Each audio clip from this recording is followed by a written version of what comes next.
America में 15 साल बाद फायरिंग स्क्वाड के जरिए कैदी को गोलियां मारकर सजाए मौत दे दी गई।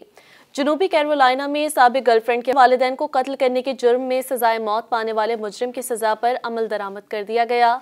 डॉन अखबार में शाया फरांसीसी खबररसां इदारे AFP की रिपोर्ट के मुताबिक जनूबी कैरोलिना की जेल के तर्जुमान क्रिस्टी शैन ने बताया कि 67 साला ब्रेट स्मगन को रियासत के दारुल हुकूमत कोलंबिया में 3 अफराद पर मुश्तमिल फायरिंग स्क्वाड के सामने खड़ा किया गया।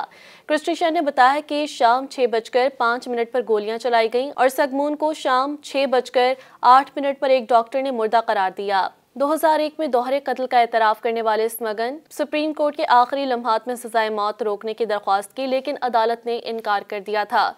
जनूबी कैरोलिना के गवर्नर मैक मास्टर ने भी माफ़ी की अपील मुस्तरद कर दी थी। अमेरिका में आखिरी बार फायरिंग स्क्वाड के जरिए सजाए मौत 2010 में यूटा में दी गई थी।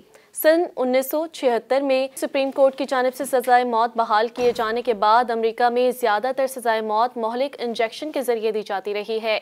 अलाबामा में हाल ही में नाइट्रोजन गैस का इस्तेमाल करते हुए 4 लोगों को सजाए मौत दी जा चुकी है, जिसे अक़वाम मुत्तहिदा के माहिरीन ने ज़ालिमाना और इंसानी करार देते हुए मज़म्मत की है।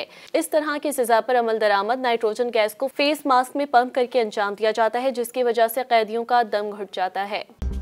मज़ीद न्यूज़ अपडेट्स और डिजिटल स्टोरीज के लिए सब्सक्राइब करें डॉन न्यूज़ पाकिस्तान।